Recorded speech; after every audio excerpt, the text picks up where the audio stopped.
ओम शांति। 5 अप्रैल 2024। बाबा के महावाक्य। मीठे बच्चे, बाप को प्यार से याद करो तो तुम निहाल हो जाएंगे। नजर से निहाल होना माना विश्व का मालिक बनना। प्रश्न। नजर से निहाल खिंदा स्वामी सतगुरु, इसका वास्तविक अर्थ क्या है? उत्तर। आत्मा को बाप द्वारा जब तीसरी आंख मिलती है और उस आंख से बाप को पहचान लेती है तो निहाल हो जाती, अर्थात सद्गति मिल जाती है। बाबा कहते, बच्चे देही अभिमानी बन, तुम मेरे से नजर लगाओ, अर्थात मुझे याद करो और संग तोड़ एक मेरे संग जोड़ो तो बेहाल अर्थात कंगाल से निहाल अर्थात साहूकार बन जाएंगे। ओम शांति। मीठे मीठे रूहानी बच्चे किसके पास आते हैं? रूहानी बाप के पास। समझते हो, हम शिव बाबा के पास जाते हैं। यह भी जानते हैं शिव बाबा सब आत्माओं का बाप है। यह भी बच्चों को निश्चय चाहिए कि वह सुप्रीम टीचर भी है तो सुप्रीम गुरु भी है। सुप्रीम को परम कहा जाता है, उस एक को ही याद करना है। नजर से नजर मिलाते हैं। गायन है नजर से निहाल खिंदा स्वामी सतगुरु। उनका अर्थ चाहिए, नजर से निहाल किसको? जरूर सारी दुनिया के लिए कहेंगे, क्योंकि सर्व का सद्गति दाता है। सर्व को इस पतित दुनिया से ले जाने वाला है। अब नजर किसकी? क्या यह आंखें? नहीं, तीसरी आंख मिलती है ज्ञान की, जिससे आत्मा जानती है यह हम सभी आत्माओं का बाप है। बाप आत्माओं को राय देते हैं कि मुझे याद करो। बाप आत्माओं को समझाते हैं, आत्माएं ही पतित तमो प्रधान बनी है। अब यह तुम्हारा 84वां जन्म है। यह नाटक पूरा होता है, पूरा होना भी चाहिए जरूर। हर कल्प पुरानी दुनिया से नई बनती है, नई सो फिर पुरानी होती है। नाम भी अलग है। नई दुनिया का नाम है सतयुग। बाप ने समझाया है, पहले तुम सतयुग में थे, फिर पुनर्जन्म लेते 84 जन्म बिताए। अब तुम्हारी आत्मा तमो प्रधान बन गई है। बाप को याद करेंगे तो निहाल हो जाएंगे। बाप सम्मुख कहते हैं, मुझे याद करो। मैं कौन?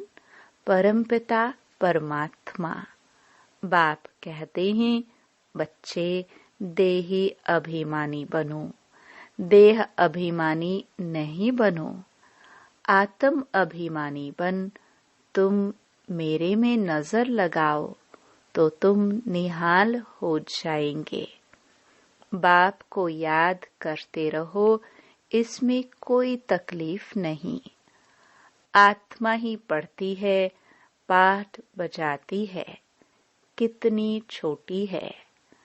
जब यहाँ आते हैं तो 84 जन्मों का पाठ बजाते हैं। फिर वही पाठ रिपीट करना है।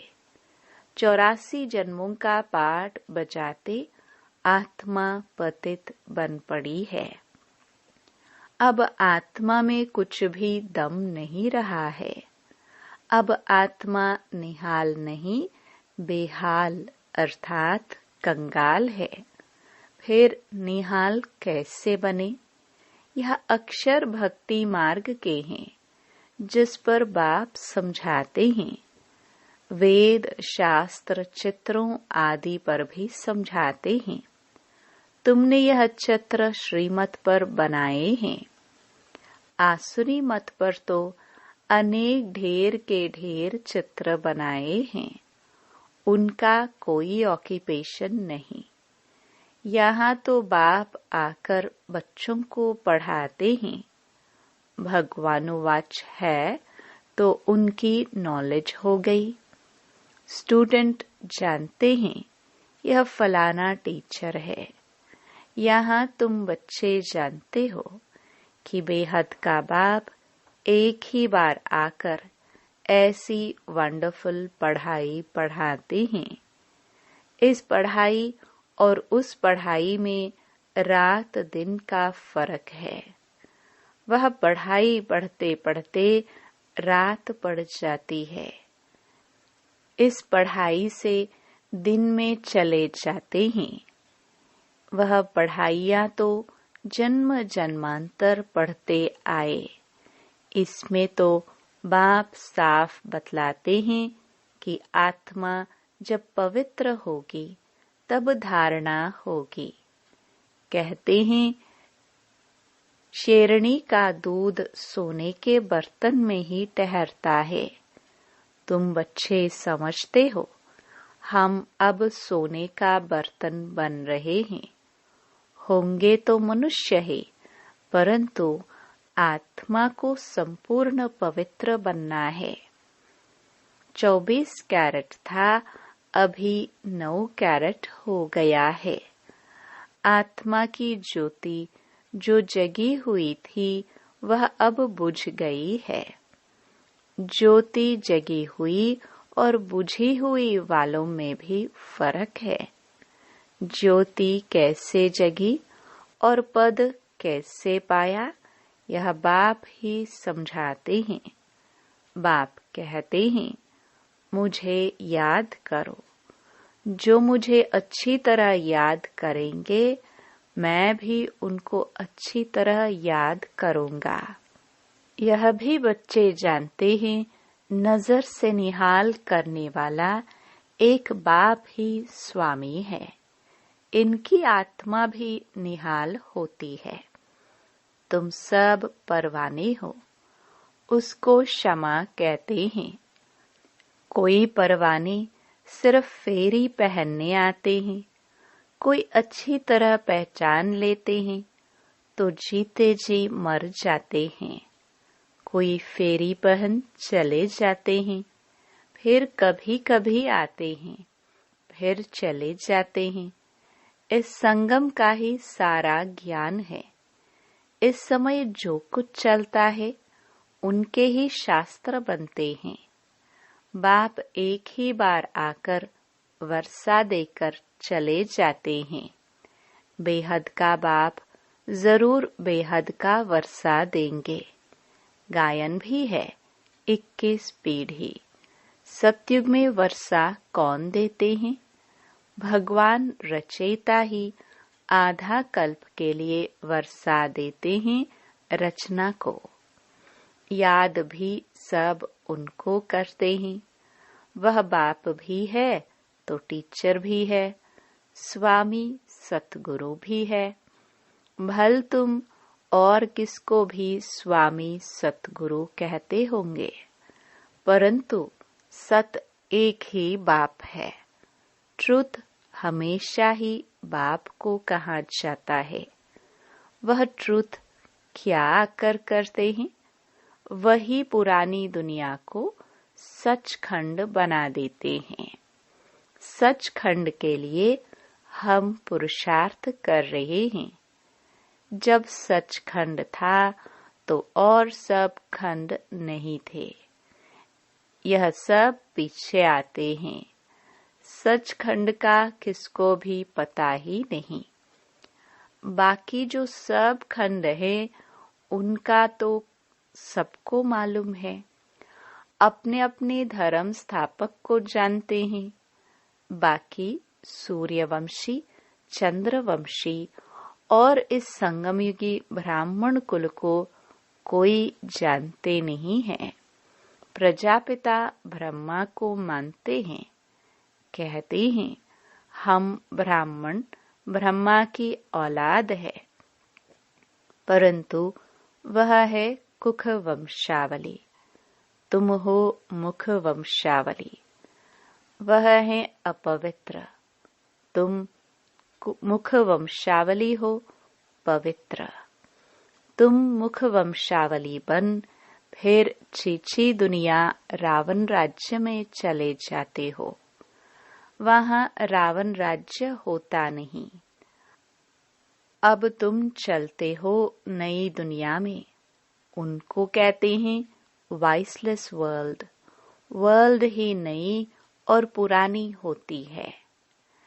कैसे होती है यह भी तुम जान गए हो। दूसरा तो कोई की बुद्धि में नहीं है। लाखों वर्ष की बात को कोई जान भी न सके। यह तो थोड़े समय की बात है।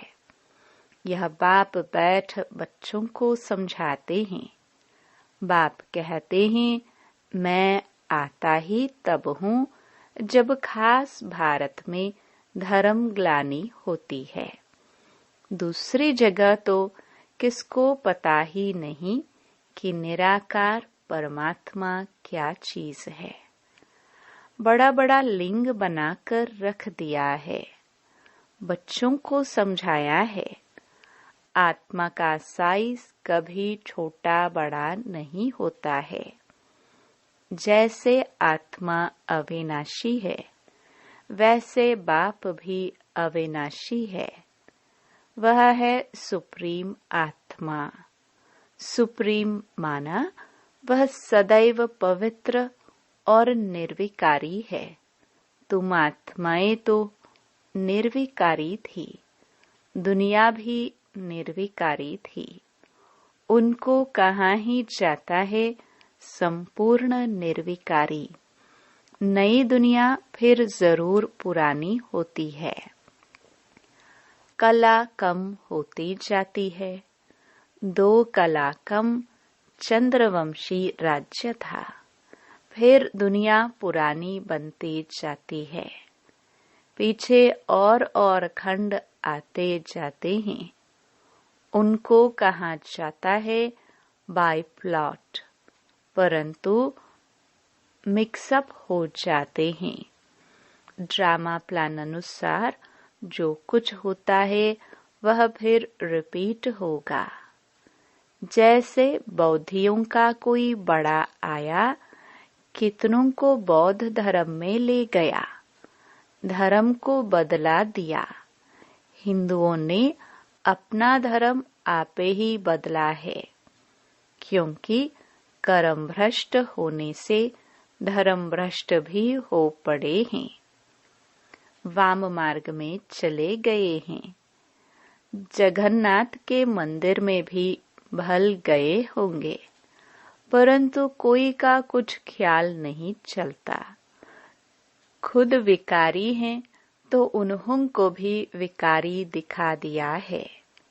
यह नहीं समझते कि देवताए जब वाम मार्ग में गए हैं तब ऐसे बने हैं। उस समय के ही यह चित्र है। देवता नाम तो बड़ा अच्छा है। हिंदू तो हिंदुस्तान का नाम है।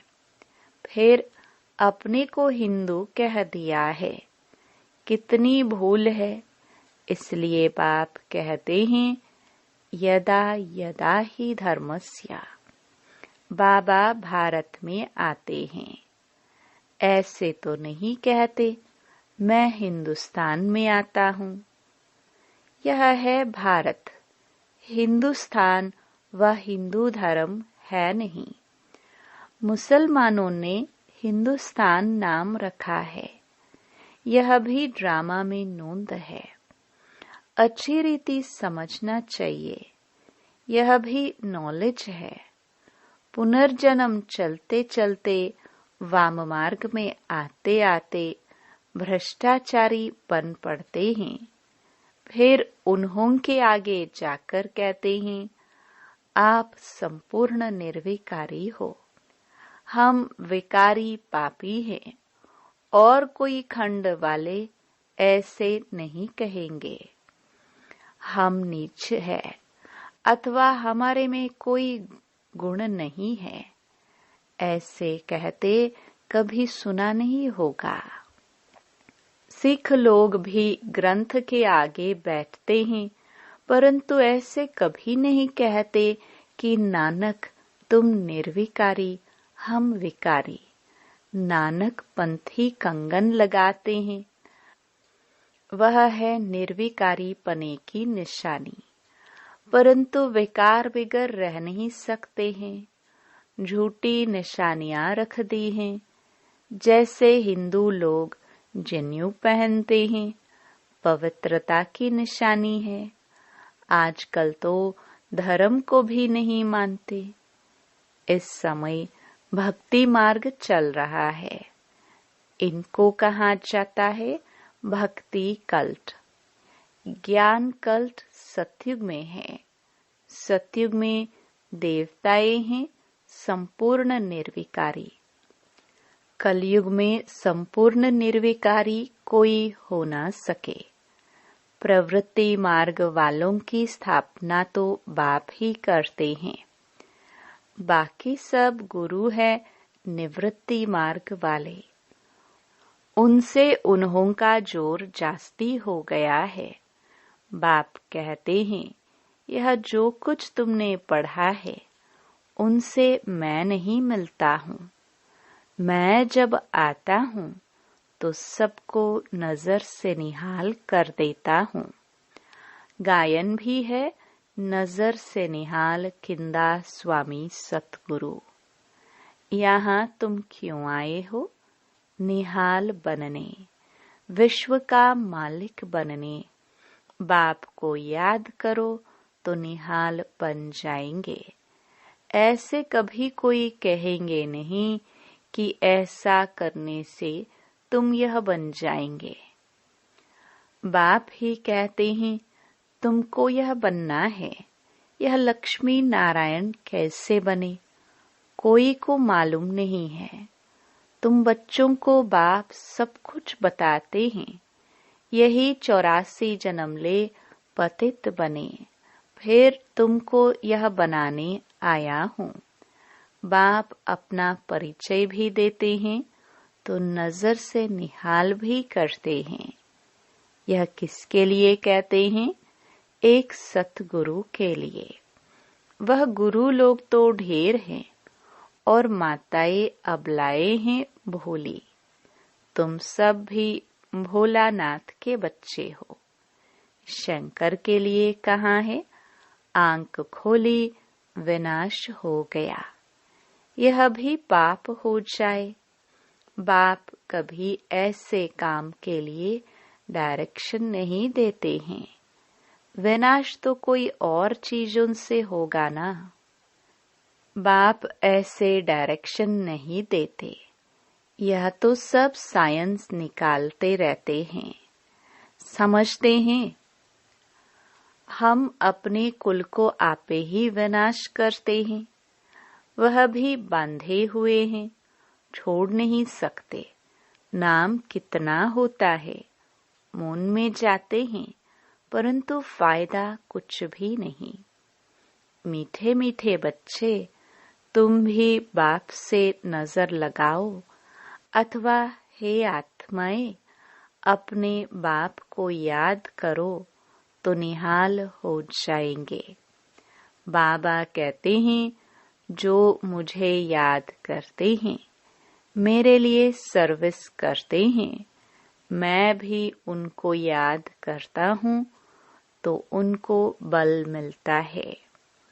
तुम यहाँ सब बैठे हो, जो निहाल हो जाएंगे वही राजा बनेंगे। गायन भी है और संग तोड़ एक संग जोड़ो। एक है निराकार, आत्मा भी निराकार है। बाप कहते हैं मुझे याद करो। तुम खुद कहते हो हे पतित पावन। यह किसको कहा? ब्रह्मा को, विष्णु को, शंकर को नहीं। पतित पावन तो एक है, वह सदैव पावन ही है। उनको कहा जाता है सर्वशक्तिमान। बाप ही सृष्टि के आदि मध्य अंत की नॉलेज सुनाते हैं और सब शास्त्रों को जानते हैं। वह सन्यासी शास्त्र आदि पढ़कर टाइटल लेते हैं। बाप को तो पहले ही टाइटल मिला हुआ है, उनको पढ़कर थोड़े ही लेना है। अच्छा, मीठे मीठे सिखिलदे बच्चों प्रति मात पिता बाप दादा का याद प्यार और गुड मॉर्निंग। रूहानी बाप के रूहानी बच्चों को नमस्ते। धारणा के लिए मुख्य सार। पहला, क्षमा पर जीते जी मरने वाला परवाना बनना है, सिर्फ फेरी लगाने वाला नहीं। ईश्वरीय पढ़ाई को धारण करने के लिए बुद्धि को संपूर्ण पावन बनाना है। दूसरा, और सब संग तोड़ एक बाप के संग में रहना है। एक की याद से स्वयं को निहाल करना है। वरदान, दिल की महसूसता से दिलाराम की आशीर्वाद प्राप्त करने वाले स्व परिवर्तक भव। स्व को परिवर्तन करने के लिए दो बातों की महसूसता सच्चे दिल से चाहिए। एक, अपनी कमजोरी की महसूसता। दो, जो परिस्थिति व व्यक्ति निमित्त बनते हैं उनकी इच्छा और उनके मन की भावना की महसूसता। परिस्थिति के पेपर के कारण को जान स्वयं को पास होने के श्रेष्ठ स्वरूप की महसूसता हो कि स्वस्थिति श्रेष्ठ है, परिस्थिति पेपर है।